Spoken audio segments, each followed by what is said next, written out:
Bismillah, assalamualaikum warahmatullahi wabarakatuh. Alhamdulillah, salatu wassalamu ala rasulillah wa ala alihi wa sahbihi wa sallama taslima. Nah, kembali lagi kita duduk bermajelis ilmu. Meskipun kita tidak 100% bisa menyerap ilmu yang disampaikan, minimalnya kita duduk bersama orang-orang yang solehah, senantiasa mengingatkan di saat kita futur, di saat kita lalai, sibuk dengan urusan dunia. Maka inilah yang disampaikan oleh Allah Subhanahu wa taala, tak kala malaikat yang ditugaskan mencari majelis ilmu berkata kepada Allah, "Wahai Allah, sesungguhnya yang hadir di majelis ilmu itu enggak semuanya datang untuk menuntut ilmu. Ada yang mereka nongkrong-nongkrong saja, ada yang mereka jumpa teman lama dan yang lainnya." Kata Allah Subhanahu wa taala kepada malaikat ini, "Humul julasa ula yashqi jalisahu." Mereka adalah teman-teman duduk yang tidak memudaratkan temannya yang lain. Majelis ilmu adalah majelis yang penuh dengan keberkahan, sakinah. Didapati di majelis ilmu, meskipun di luar sana kita banyak masalah, banyak utang, banyak problematika kehidupan, tapi duduk sejenak di majelis ilmu itu akan membuahkan ketenangan hidup yang nanti akan berujung ketenangan hidup selanjutnya. Karena kebahagiaan yang hakiki itu adalah nafsul mutmainnah. Sebagaimana kita tahu bahwa makan dan minum adalah kebutuhan primer kita. Dan ini kebutuhan primer yang berkaitan dengan apa? Dengan jasad kita. Nah, kebutuhan ilmu itu juga primer. Untuk apa? Untuk ruh dan jasad kita. Sehingga ulama kita menyebutkan bahwa kebutuhan terhadap ilmu itu lebih dibandingkan kebutuhan terhadap makan dan minum. 2 hari, 3 hari kita enggak minum, enggak makan, masih bisa bertahan. Tapi sehari saja kita tanpa ilmu, maka kita terjatuh dalam kejahilan, apakah itu terjerumus dalam kebid'ahan ataukah kesyirikan. Makanya Allah Subhanahu wa taala senantiasa memerintahkan nabinya untuk isdiyadu fil ilmi, menambah ilmu. Nah, silahkan dibuka kitab hadisnya Ummahat. Sekarang kita di hadis ke-20. Kita baca dulu. An Abi Mas'udin Uqbah bin Amri al-Ansari.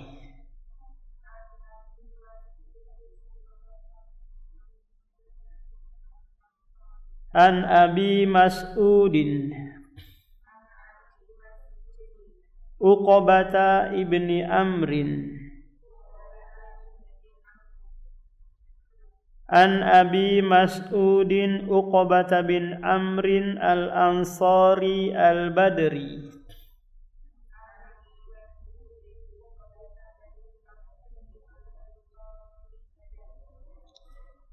Qala Rasulullah sallallahu alaihi wasallam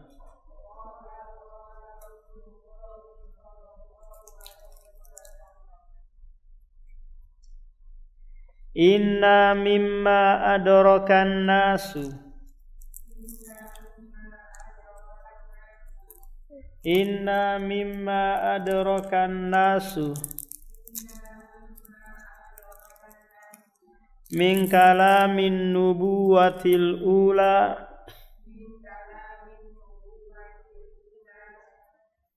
Inna mimma adrakan nasu min kalamin nubuwatil ula idza lam tastahi fasna ma syi'ta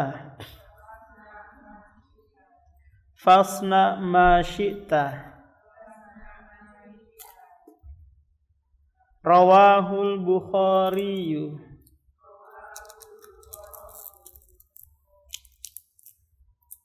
Nah, dari Abi Mas'ud, ini kunyah beliau, nama aslinya adalah Uqbah bin Amir Al-Ansari Al-Badri. Al-Ansar berarti dia sahabat Ansar yang dari Madinah. Al-Badri maksudnya adalah sahabat yang ikut perang Badar. Namanya apa? Al-Badri.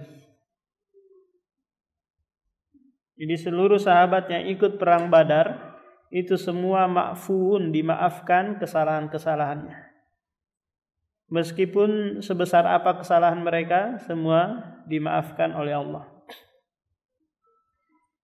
Sahabat ini menyampaikan hadis dari Rasulullah, yang dimana hadis ini merupakan wejangan nabi-nabi terdahulu. Yang ini diwarisi dari generasi ke generasi. Apa wejangan tersebut? Idza lam tastahi fasna ma syi'ta. Apabila engkau tidak malu, maka lakukanlah sesukamu. Jika engkau tidak malu, lakukanlah sesukamu. Ini adalah wejangan para nabi-nabi terdahulu dan ini dibenarkan oleh Rasulullah. Sehingga Rasulullah menyebutkan di hadis yang lain bahwa al-haya'u khairu kullu. Rasa malu itu kebaikan seluruhnya. Al-haya'u syu'batu minal iman. Rasa malu itu bagian dari keimanan.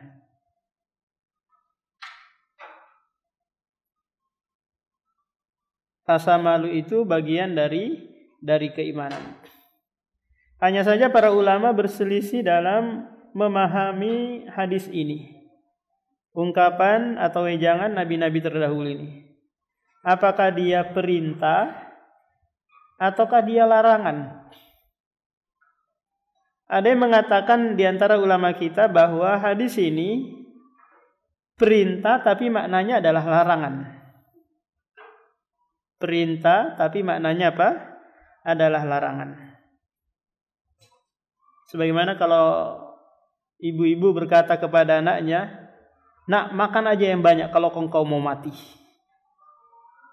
Makan aja, sudah main-main di luar sana. Ini apa? Perintah tapi maknanya adalah larangan atau ancaman. Ini banyak di dalam Al-Quran seperti ini ummahat. Jadi Allah memerintahkan sesuatu tapi maknanya adalah melarang. Contoh di dalam surah Az-Zumar ayat 15.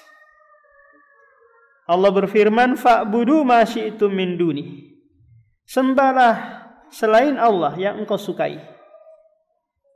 Monyet kah, sapi kah, pohon kah, sembah saja terserah. Inna a'tadna lidh-dhalimin. Sungguhnya kami menyiapkan neraka jahanam bagi orang-orang yang zalim. Meletakkan ibadah bukan pada tempatnya. Di surah Fussilat juga disebutkan, "I'malu ma syi'tum." Lakukanlah sekehendak kalian. Innahu bima ta'maluna basir. Sungguhnya Allah melihat apa yang kalian lakukan. Kira-kira apa ini ummahat perintah di sini? Perintah yang maknanya apa? Larangan.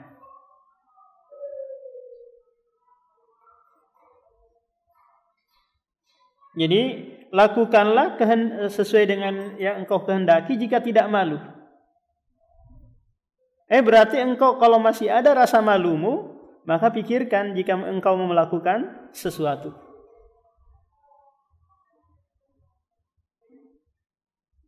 Ini makna yang pertama, yaitu apa? Perintah, tapi maknanya adalah larangan. Makna yang kedua adalah perintah untuk melakukan sesuatu. Lakukan saja. Kalau masih ada apa? Masih ada rasa malu. Jadi sesuai dengan apa? Dengan teksnya, konteksnya. Nah, kita tahu bahwa ummahat, bahwa rasa malu itu ada yang tabiat bawaan. Tabiat bawaan manusia dia apa? Memiliki sifat malu. Dia warisi dari apa? Dari orang tuanya. Ada juga rasa malu itu diusahakan dan dilatih.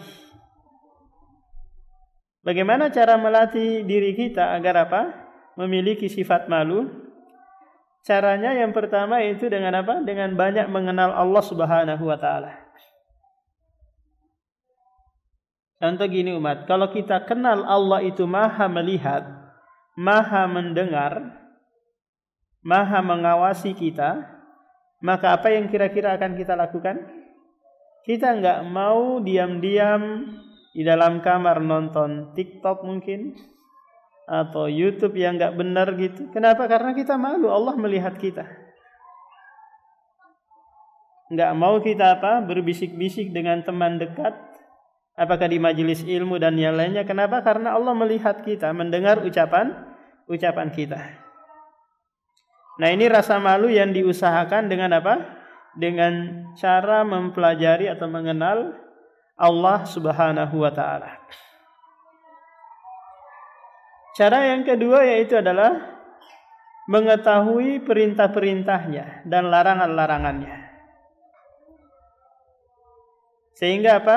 Sehingga kita nanti malu untuk meninggalkan perintah dan mengerjakan larangan. Kalau kita sudah tahu ilmunya. Adapun mereka yang terjerumus dalam kemaksiatan, mungkin karena tidak tahu, mungkin karena tajarruan, terlalu berani kepada Allah, berarti dia tidak mengenal Allah Subhanahu wa taala. Maka ini adalah bagian keimanan kepada Allah Subhanahu wa taala yang melahirkan rasa malu kepadanya. Perlu kita ketahui umat bahwa rasa malu itu terbagi menjadi dua. Ada rasa malu yang tercela. Apa kira-kira contohnya umat rasa malu yang tercela? Coba ada yang bisa sebutkan rasa malu yang tercela? Iya, malu kalau apa? Kalau pakai cadar mungkin. Atau malu hadir di kajian. Atau malu bertanya hal-hal yang tabu mungkin. Paham? Ini malu yang tercela, yaitu malu yang menghalangi dia untuk melakukan kebaikan dan menjauhi larangan. Ini malu yang tercela. Contoh di sekolahnya biasa wanita-wanita itu nggak pakai kerudung, nggak pakai jilbab. Terus anaknya ini berusaha mau pakai jilbab, tapi masih malu, mah, aku malu nah. Di sekolahku nggak ada yang pakai jilbab, di sekolahku nggak ada yang cingkrang celananya, aku nanti diejekin kebanjiran lah dan yang lainnya. Maka ini apa? Malu yang tercela. Suaminya masih jarang sholat, atau selama corona kemarin sholatnya apa? Di rumah terus, berkelanjutan setelah corona pun masih tetap sholatnya di rumah. Terus baru sekali muncul di masjid, terus ditanyain kemana aja lu? Gak pernah hadir di masjid. Akhirnya apa? Dari ucapan orang ini, dia malu untuk datang lagi ke masjid. Ini malu apa umahat ini? Malu yang tercela. Ada umahat yang dulunya rajin banget dia apa? Ikut kajian. Setelah dibilangin sama temannya, kok kamu bajunya itu terus aja nggak pernah ganti pas kajian? Akhirnya dia tersinggung umahat. Kemudian apa? Dia nggak mau lagi datang ke kajian BDI Majelis Raudatul Jannah. Kenapa? Karena malu. Dibilangin bajunya itu terus, minyak wanginya nggak pernah ganti. Akhirnya dia malu, tersinggung. Maka ini malu yang tercela, karena dari sifat malunya dia menghalangi dari kebaikan. Coba umahat berikan contoh lagi yang lain.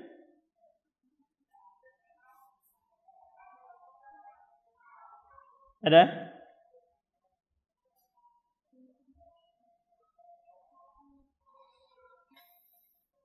Nah, sekarang kita ke malu yang kedua, yaitu malu yang terpuji.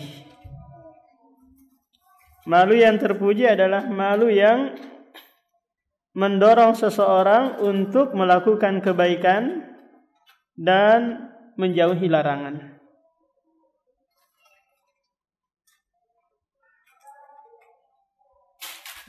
Dia tidak malu kalau sekiranya dia bertanya hal-hal yang tabu. Maka kata Aisyah radhiyallahu an, nikmatil nisa al-ansariyah. Sebaik-baik wanita adalah wanita Ansor. Rasa malu mereka tidak menghalangi untuk menimba ilmu.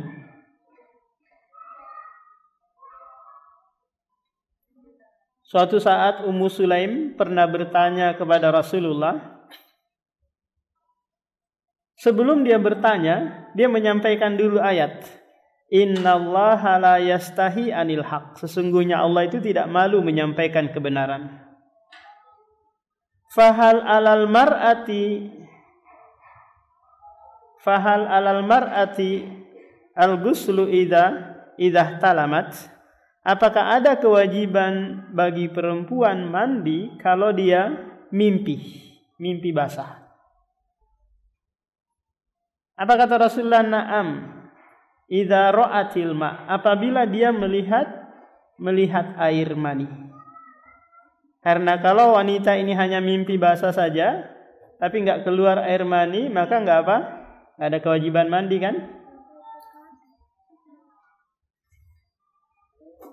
Terus wanita ini bertanya lagi, apakah wanita itu mengeluarkan air mani? Dari sini Ummu Salamah yang mendengar, yang ada di situ mendengar ucapan Ummu Sulaim ini, malu menutup wajahnya. Kok wanita ini nanyain lagi apakah perempuan itu punya air mani? Ini pertanyaan yang tabu enggak umat? Ya kan? Tapi si Ansoriya ini menanyakan karena dia kepengen tahu. Maka kata Rasulullah, iya, kalau begitu dari mana sisi kesamaan anaknya? Apa yang menghubungkan dia mirip dengan anaknya kalau bukan apa? Kalau bukan mani. Berarti lihat aja anak-anak kita, kalau mirip dengan ibunya berarti apa? Pancaran air mani ibunya yang lebih banyak. Kalau mirip dengan ayahnya berarti apa? Lebih banyak ayahnya.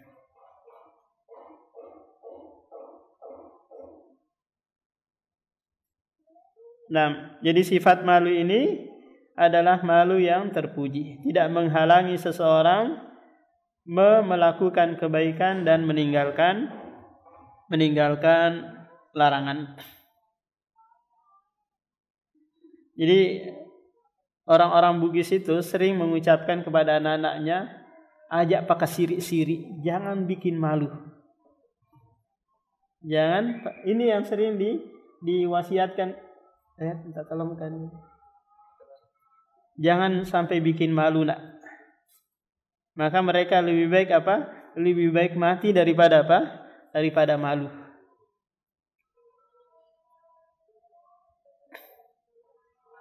Maka wejangan ini hendaknya kita apa?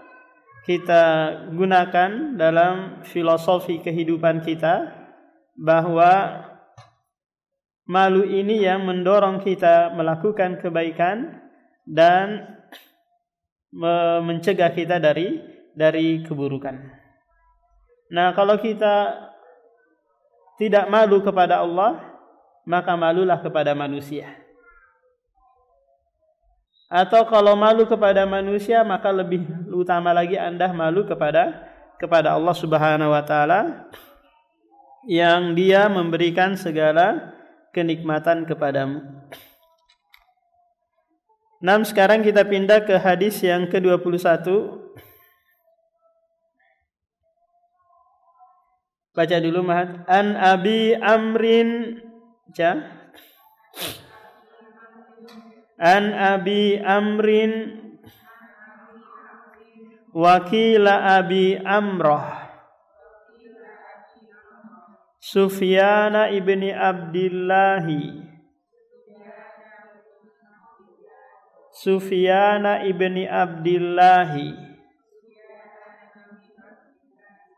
As-Saqafi radhiyallahu anhu.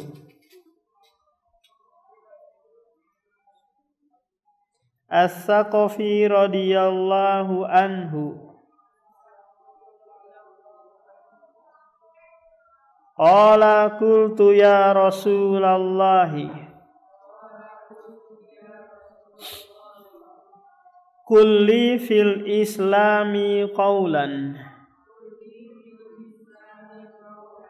Kulli fil islami qawlan. La as'alu anhu ahadan. La as'alu anhu ahadan ghairaka. Qala kul amantu billahi thumma istaqim.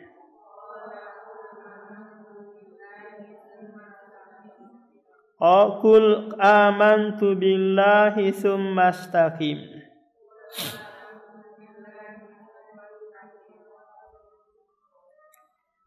Dari sahabat Abi Amrin, ada yang mengatakan Abu Amroh, ini kunyah beliau.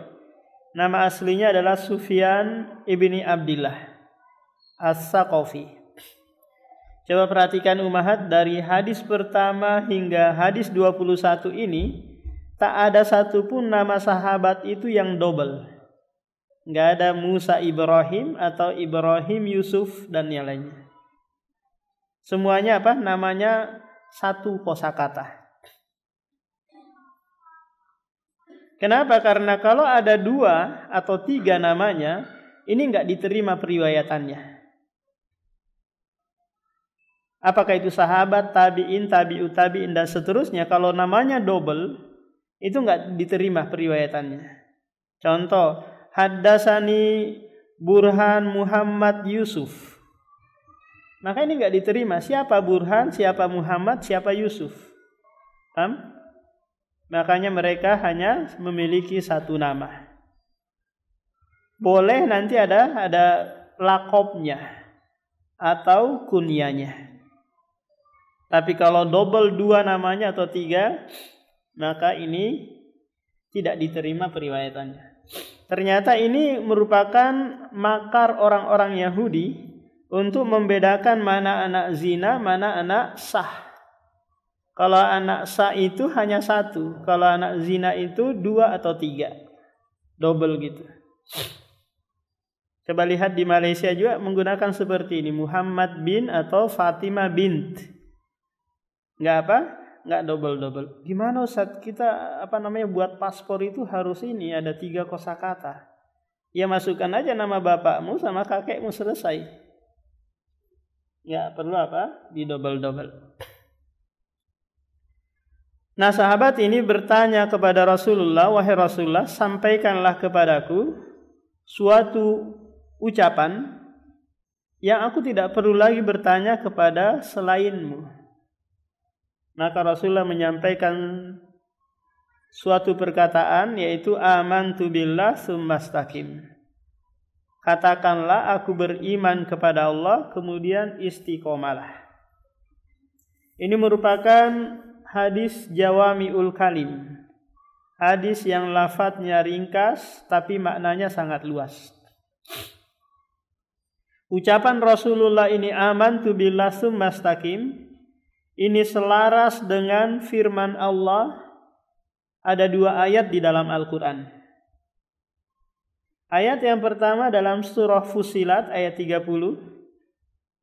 Innal ladzina qalu rabbunallahu tsumma istaqamu.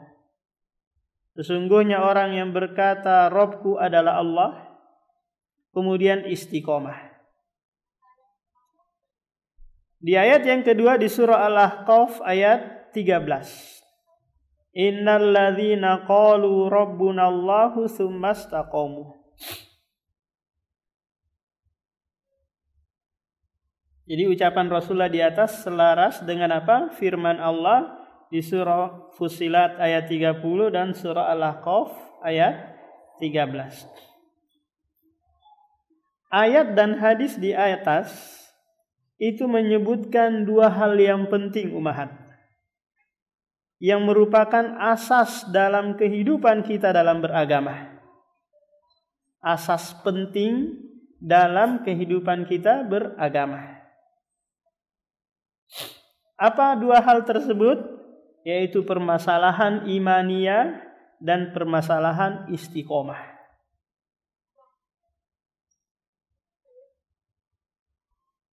Yang perlu apa? Kita jelaskan sedikit tentang apa? Tentang iman dan istiqomah. Agar kita mengisi kehidupan kita dengan keimanan dan keistiqomahan hingga akhir hayat kita. Agar kita ditutup dengan apa? Dengan husnul khotimah. Apa itu iman? Iman itu secara bahasa umahat adalah tasdik, pembenaran.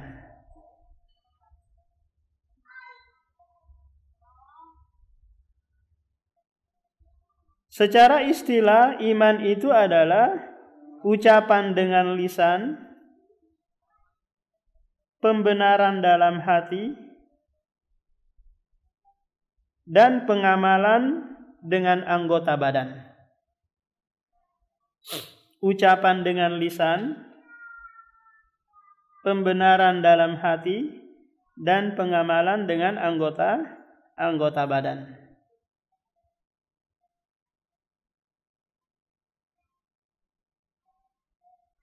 Iman itu bertambah dengan amalan dan berkurang dengan kemaksiatan.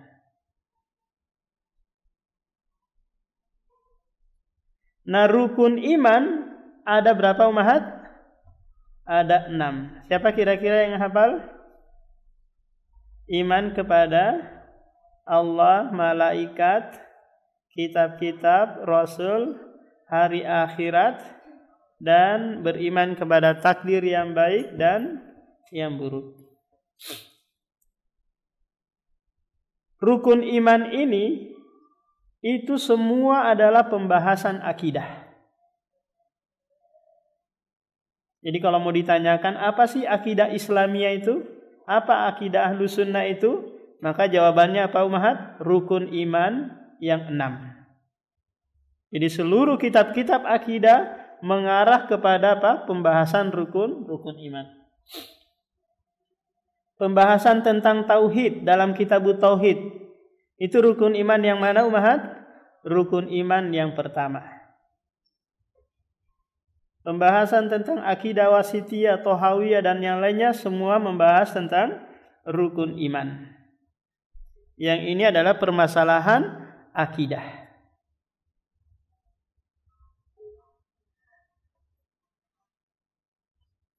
Coba kita perhatikan umahat, tak kala umahat membaca Al-Quran, terus ketemu ayat yang bunyinya ya ayyuhalladzina amanu, maka pasti di setelahnya itu ada apa? Ada perintah atau larangan. Ada perintah atau larangan. Menunjukkan bahwa permasalahan iman itu adalah asas utama dalam sebuah amalan. Tidak diterima sebuah amalan kalau tidak ada dasar imannya. Maka ini jadi apa? Barometer kita dalam mengajar anak-anak kita umat. Yang pertama kita tumbuhkan, tanamkan kepada anak-anak kita adalah permasalahan imaniyah. Sehingga nanti untuk nyuruh dia sholat, puasa, zakat dan yang lainnya mudah. Kalau imannya sudah tumbuh, sudah ada dan sudah muncul. Coba bayangkan umahat datang ke sini kajian, belajar setiap hari Kamis. Itu dengan dasar apa? Dasar imaniyah kan? Anak-anak kita masih susah karena apa? Keimanannya belum tumbuh. Belum punya kesadaran tentang apa? Tentang pentingnya belajar.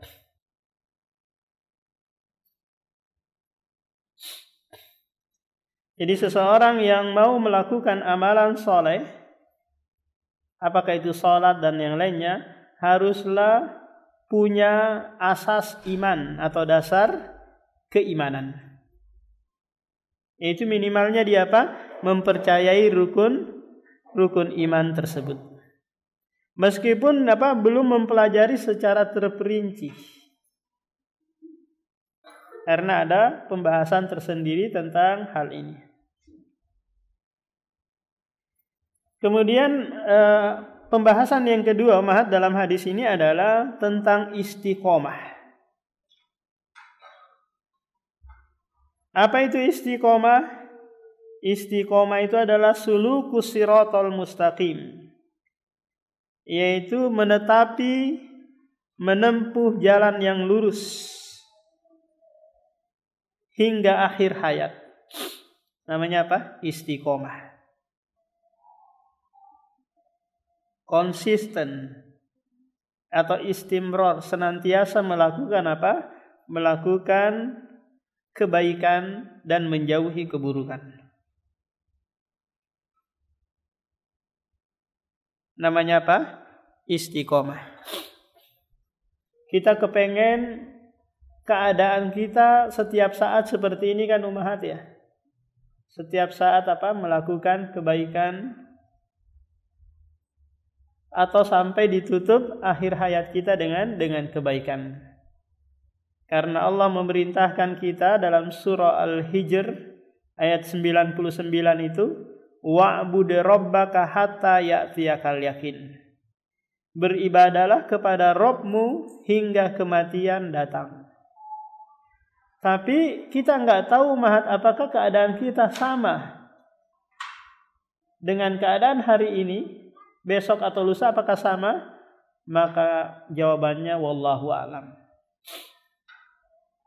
Kita enggak tahu. Kita hanya bisa berusaha untuk istiqomah.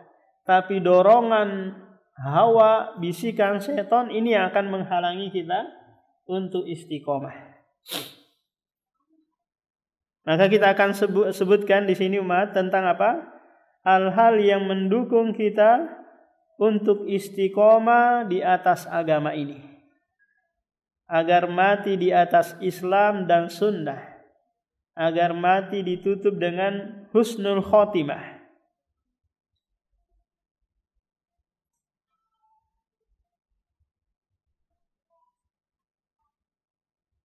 Sebab yang pertama atau penunjang utama istiqomah adalah iman. Iman kita kepada Allah. Iman kita kepada Allah Subhanahu wa taala.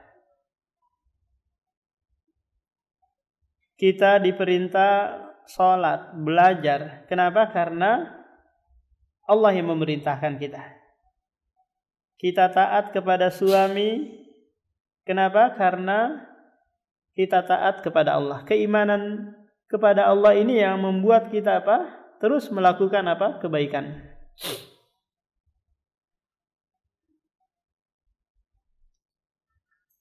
Allah Subhanahu wa taala berfirman dalam surah An-Nahl ayat 97, Man amila sholihan min dzakarin aw unsa wa huwa mu'minun. Coba perhatikan ummahat ayat ini. Barang siapa yang melakukan amalan soleh dari kalangan laki-laki atau perempuan, sementara mereka beriman, Allah mensyaratkan nih, Anda kepengen terus beramal soleh, itu syaratnya Anda harus memiliki keimanan.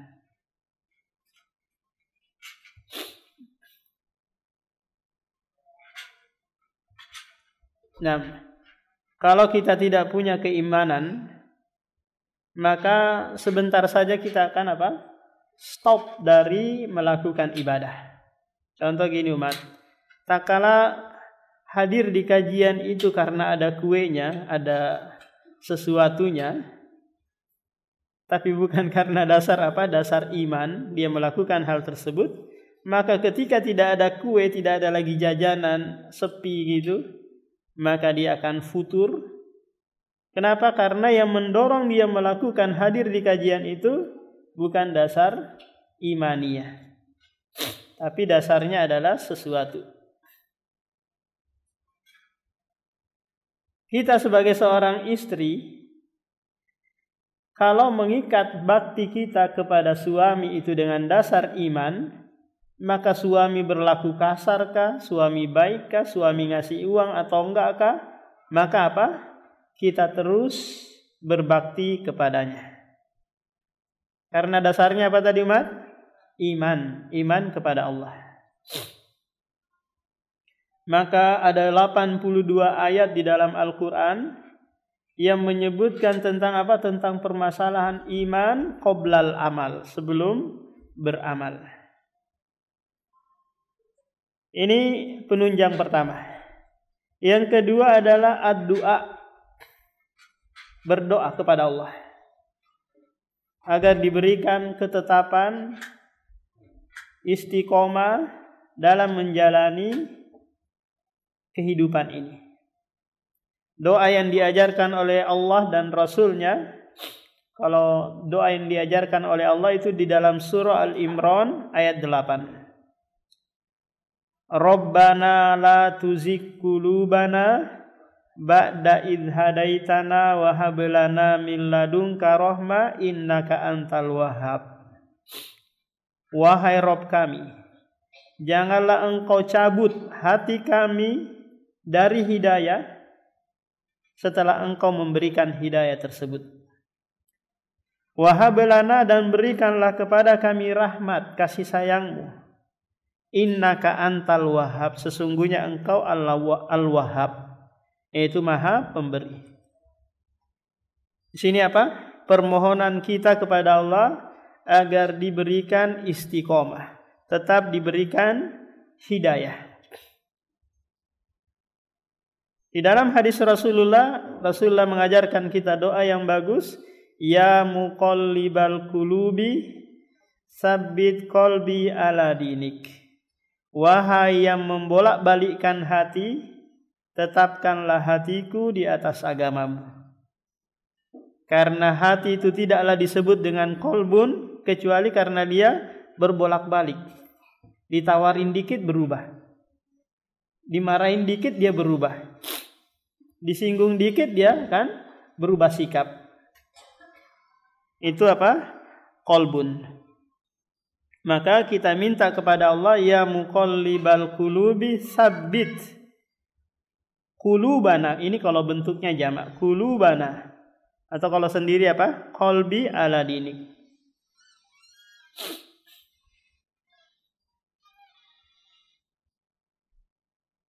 Ternyata ummahat, doa ini merupakan cara termudah untuk menghasilkan apa yang kita inginkan. Makanya di dalam surah Al-Fatihah itu Allah mengajarkan kita ibadah yang sangat mulia, yaitu doa. Tidak ada ibadah yang paling mulia kecuali apa? Kecuali doa. Apa doanya di dalam surah Al-Fatihah itu? Ihdina siratal mustaqim. Kata Rasulullah, laisa syai'un akrama minad du'a. Tidak ada sesuatu yang paling mulia dari ibadah kecuali doa. Kenapa kira-kira ummahat? Ternyata di dalam doa itu ummahat terkandung seluruh tauhid. Terkandung seluruh apa? Tauhid. Coba, tak kala ada orang berdoa kepada Allah, berarti dia yakinkan akan mengabulkannya ya. Yakinkan bahwa Allah maha mampu memberi apa yang dia minta. Karena enggak mungkin dia meminta kepada seseorang yang dia tidak mampu untuk memberikannya. Ini merupakan tauhid rububiyah. Tak kala dia peruntukkan doa itu kepada Allah, ini adalah tauhid uluhiyah. Karena doa itu adalah ibadah. Tak kala dia menyertakan dengan nama-namanya yang husna, maka ini adalah tauhid asma wa sifat. Ya Razzaq irzaqni, ya Rahimu irhamni, dan seterusnya. Maka doa itu adalah ibadah yang mulia karena terkandung seluruh tauhid di dalamnya. Jadi ummahat kepengen suaminya banyak rezekinya, banyak sayang sama anak istrinya, maka berdoa kepada Allah.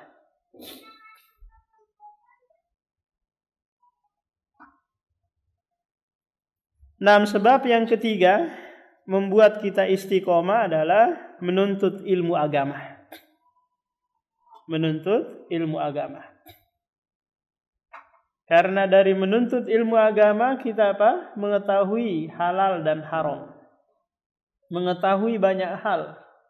Dan ternyata umahat ilmu itu adalah sultan. Sultan itu apa? Penguasa kan? Yang bisa memaksa seseorang. Nah, ilmu itu dia adalah sultan yang bisa merubah seseorang yang tadinya buruk menjadi baik. Yang tadinya enggak ikhlas belajar jadi ikhlas. Yang tadinya malas-malas jadi semangat.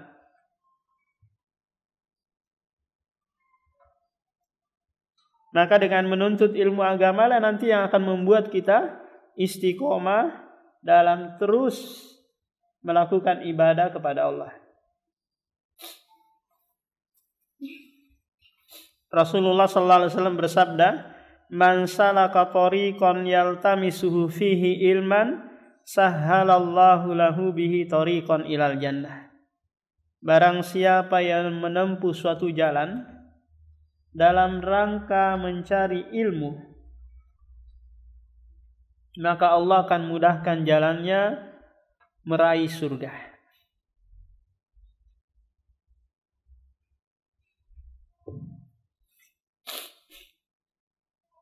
Kira-kira umahat, bisa enggak seseorang itu meraih surga tanpa melakukan sebab? Bisa kira-kira umahat? Tidak. Di antara sebab masuk surga adalah apa? Adalah amalan soleh. Nah, kalau Allah mudahkan kita masuk ke dalam surga, otomatis Allah juga akan mudahkan kita melakukan sebab-sebab untuk meraih surga Allah dunia dan akhirat. Dengan apa tadi? Dengan syarat Anda belajar ilmu agama. Mencari terus ilmu agama. Maka dengan inilah Anda akan diberikan kemudahan untuk ibadah. Akhirnya ditutup usia, ditutup umur dengan apa? Dengan ibadah kepada Allah.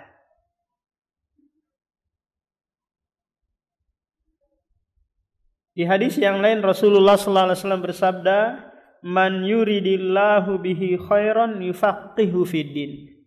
Barang siapa yang Allah inginkan kebaikan, Allah akan pahamkan dia agama. Coba lihat kebaikan itu masyurut disyaratkan dengan apa?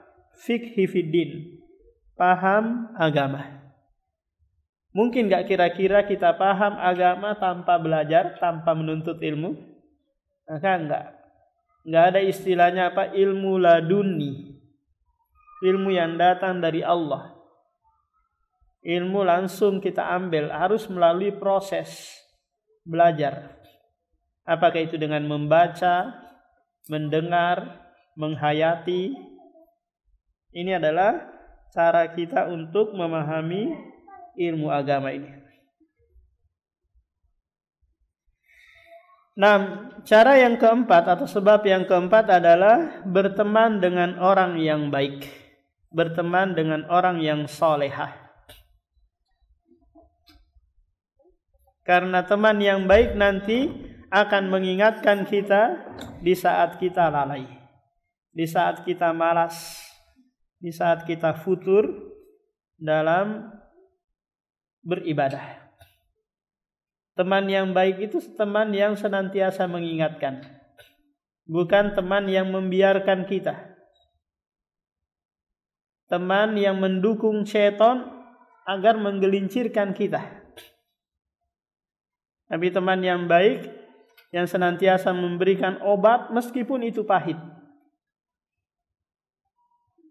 Karena kemaslahatan yang dia inginkan dari kita. Karena teman itu seperti apa? Seperti obat. Ada yang kita butuhkan setahun sekali, ada yang kita butuhkan setiap hari, ada yang kita butuhkan kadang-kadang saja. Nah, teman yang baik yang senantiasa apa? Mengingatkan kita, mendekatkan kita kepada Allah Subhanahu wa taala. Nah, Rasulullah pernah menyebutkan bahwa masalul jalisi saleh, teman duduk yang baik dan teman duduk yang buruk itu seperti apa? Penjual minyak wangi dan pandai besi. Penjual minyak wangi itu ada kalanya engkau terpeciki wanginya atau engkau membeli minyak wangi darinya. Adapun teman yang buruk seperti apa? Seperti pandai besi. Ima engkau dapat bau menyengat yang enggak enak darinya atau kena percikan api darinya. Apa maksudnya ini? Maksudnya seseorang itu baik dan buruknya itu tergantung dari temannya dia. Kalau dia berteman dengan orang buruk, maka dia akan menjadi buruk pula. Berteman dengan orang yang baik, maka dia akan baik pula. Sehingga apa umat? Pandai-pandailah dalam memilih teman.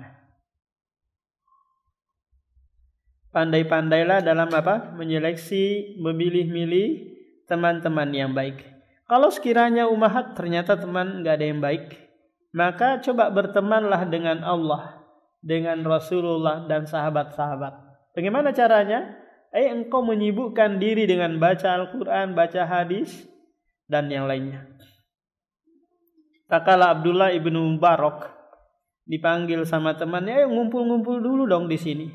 Kata Abdullah ibnu Mubarak, enggak, aku sibuk bersama Allah, bersama Rasulullah, dan bersama sahabat di rumahku.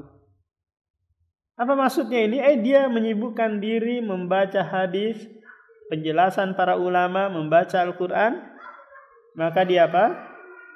Berteman dengan orang-orang yang soleh pula.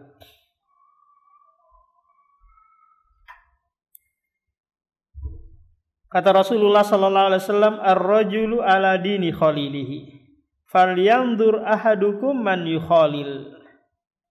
Seseorang itu dilihat dari agama temannya. Maka hendaklah salah seorang di antara kalian melihat siapa yang dia ajak berteman. Kemudian yang kelima umahat, yaitu menjauhi dosa.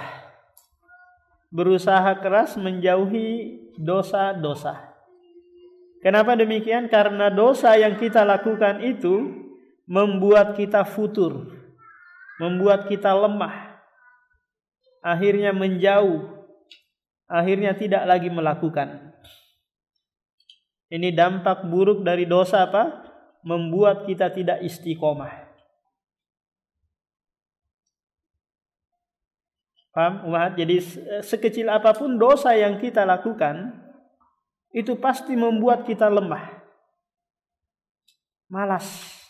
Nggak mau kajian lagi. Itu pasti karena apa? Sebabnya adalah dosa.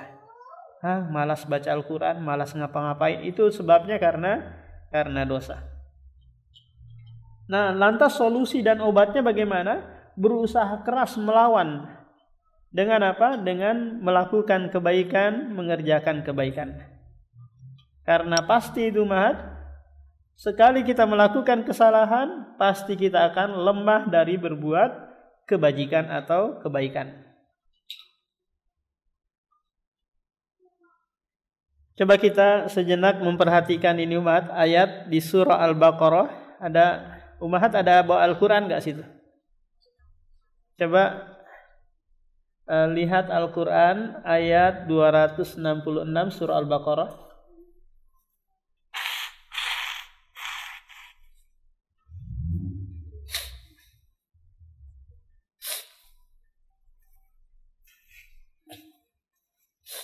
Ayat ini menunjukkan apa? Bahwa dosa seseorang itu membuat dia apa? Membuat dia terhalangi dari kebaikan dan ditutup dengan su'ul khotimah. Padahal dia bertahun-tahun melaksanakan kebaikan dan ibadah. Sudah lihat? Coba perhatikan ayat tersebut. Allah berfirman, ayawaddu ahadukum an takuna lahu jannah min nakhili wa a'nabin. Apakah kalian senang kalau sekiranya memiliki kebun yang ada di dalamnya buah-buah anggur, korma, mengalir sungai-sungai di dalamnya,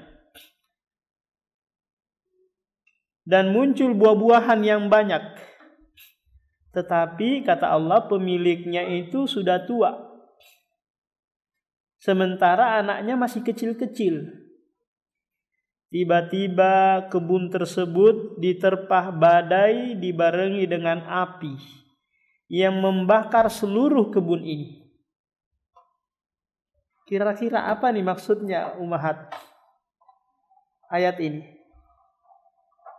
Ayat ini ditanyakan oleh Umar bin Khattab kepada para sahabat. Apa nih tafsiran ayat ini? Saya bingung, kata Umar. Seluruh sahabat berkata, wallahu a'lam. Allah yang lebih mengetahui. Kata Umar bin Khattab marah. Kalian gak usah mengucapkan Allahu a'lam, karena Allah sudah pasti tahu. Yang aku harapkan dari kalian, aku mengetahui atau tidak mengetahui, itu saja. Lantas ada anak kecil di situ namanya Abdullah bin Abbas berkata kepada Umar, ya Amirul Mukminin, wahai Amirul Mukminin, aku mengetahui tafsiran ayat tersebut. Ayat ini perumpamaan bagi seseorang yang semasa hidupnya, kata Abdullah bin Abbas, semasa hidupnya sibuk ibadah, Masya Allah. Taruhlah umurnya 50 tahun. Berarti puluhan tahun dia beribadah kepada Allah. Tiba-tiba dia diutus syaitan kepadanya. Lantas dibisikin syaitan untuk berbuat maksiat. Kemudian setelah itu dia melakukan kemaksiatan yang menyebabkan seluruh kebaikannya hangus. Seluruh kebajikannya habis karena satu maksiat yang dia lakukan. Ini perumpamaan, ayat ini perumpamaan bagi siapa Ummahat? Bagi mereka yang semasa hidupnya banyak kebaikan, tapi ternyata di akhir hidupnya dia berbuat maksiat kepada Allah. Berarti dia apa Ummahat? Enggak istiqomah kan? Dengan sebab apa? Dengan sebab dosa yang dia lakukan. Akhirnya apa? Hangus seluruh kebaikan-kebaikan dia dengan dia melakukan kesalahan. Kesalahan apa kira-kira yang dia lakukan umat? Kesyirikan. Yang menyebabkan muhbitu jami'il a'mal, menghapus seluruh kebaikan-kebaikannya. Maka kita senantiasa berdoa kepada Allah agar diberikan sabat, ketetapan, istiqomah dalam menjalani agama ini. Karena kita tidak tahu mungkin 10 tahun ke depan, 20 tahun ke depan, apakah masih seperti ini atau tidak. Maka Allah yang akan memberikan ketetapan kepada kita. Dengan menempuh tips atau sebab-sebab yang kita sebutkan tadi. Ada berapa Ummahat? Ada 5. Yang pertama, permasalahan imaniyah. Yang kedua, berdoa. Yang ketiga, menuntut ilmu agama. Yang keempat, berteman dengan orang yang soleh. Yang kelima, berusaha menjauhi dosa-dosa. Mungkin 2 hadis ini yang bisa disampaikan. Nah, mungkin sampai sini saja. Semoga yang sedikit ini bermanfaat untuk kehidupan kita. Subhanakallahumma wa bihamdika, asyhadu an la ilaha illa anta, astaghfiruka wa atubu ilaik.